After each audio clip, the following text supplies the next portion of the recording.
The entire restaurant erupted in laughter the moment she walked toward my table. Every head slowly turned in our direction, and I immediately understood why. My friends had secretly changed my blind date without telling me. Instead of the woman they had described for weeks, a heavily pregnant woman stood there with nervous eyes, holding her purse tightly against her chest as if expecting another rejection.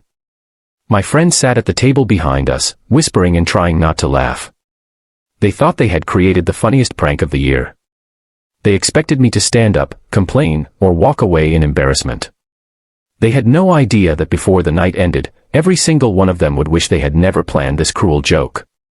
Before we continue, if you believe kindness is more powerful than appearances and everyone deserves a second chance, please take a moment to like this video, leave a comment, share it with someone you care about, and subscribe to the channel for more emotional stories that restore faith in humanity. For years, I had been the quiet one in our group. While my friends chased popularity, expensive cars, and social status, I cared more about treating people with respect. They often joked that I was too soft for today's world. According to them, kindness only made people take advantage of you. I usually ignored their comments because arguing never changed anyone's mind. A few weeks earlier, they insisted it was finally time for me to start dating again after spending nearly 2 years focused entirely on work. They promised they had found the perfect woman and refused to tell me anything except that she was beautiful, intelligent, and exactly my type. Looking back, I realized every smile and every excited promise had been part of their plan. As the pregnant woman reached the table, she looked even more uncomfortable than I felt. Her face carried the exhaustion of someone who had spent months fighting battles nobody else could see. Before I could say a word, she quietly apologized. She explained that she had only accepted the invitation because a mutual acquaintance had convinced her someone genuinely wanted to meet her. She admitted she almost stayed home because most people disappeared the moment they learned she was expecting a baby without a husband beside her. The laughter behind us grew louder. I glanced toward my friends. They were recording everything on their phones, waiting for the humiliating moment they could post online. Instead of leaving, I stood up, smiled warmly, and pulled out a chair for her. The restaurant suddenly became much quieter. For the first time that evening, she smiled. It was a small smile, cautious and uncertain, but it carried more gratitude than words ever could. As dinner began, I learned that her name was Emily. She had once dreamed of becoming an architect and had spent years building a successful career. Everything changed when her fiancé died in a tragic car accident only 3 months before their wedding. Only weeks later, she discovered she was pregnant. Overnight, the future they had carefully planned disappeared. The people who once called themselves friends slowly vanished. Some avoided her because they didn't know what to say. Others judged her without ever asking what had happened. Even members of her own extended family quietly suggested she give the baby up because raising a child alone would destroy her future. She chose her child instead. Every sentence she spoke carried incredible strength hidden beneath deep pain. She never asked for sympathy. She simply kept moving forward because another little heart depended on her courage. As she talked, I forgot completely about the people sitting behind us.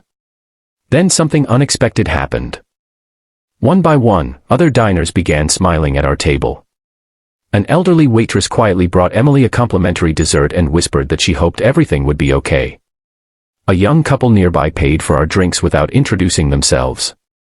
Kindness has a strange way of spreading once someone chooses compassion instead of cruelty. Meanwhile, my friends grew increasingly uncomfortable. Their prank wasn't working. Instead of becoming the joke, Emily had become the most respected person in the room. Halfway through dinner, one of my friends finally walked over with his phone still recording.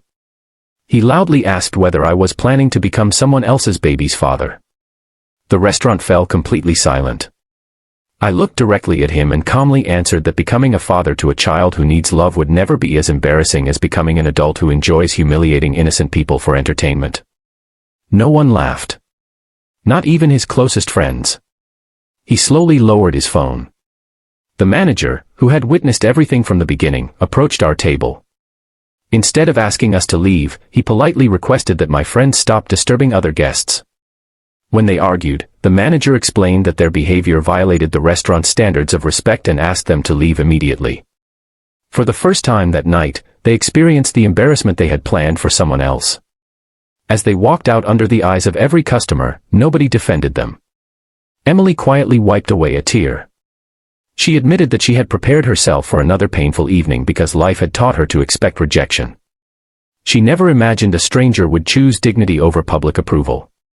The rest of the evening passed peacefully. We talked about dreams, family, childhood memories, and the future. We laughed more than either of us expected. Somewhere between dinner and dessert, two lonely people realized they weren't nearly as broken as the world had convinced them they were. When the restaurant closed, I walked her to her car. Before leaving, she thanked me for reminding her that good people still existed. The truth was that she had reminded me of something even more important. Real strength isn't measured by wealth, appearance, or popularity. It's measured by how gently you treat someone who has every reason to stop believing in humanity. Over the next several months, we stayed in touch. I attended doctor's appointments whenever she asked for support. We decorated a tiny nursery together.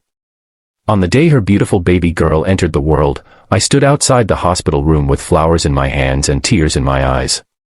Not because I had planned any of it, but because sometimes life writes better stories than we ever could. The friends who organized the prank eventually reached out to apologize.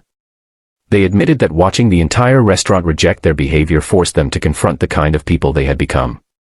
Some friendships quietly ended. Others slowly healed after genuine remorse replaced pride.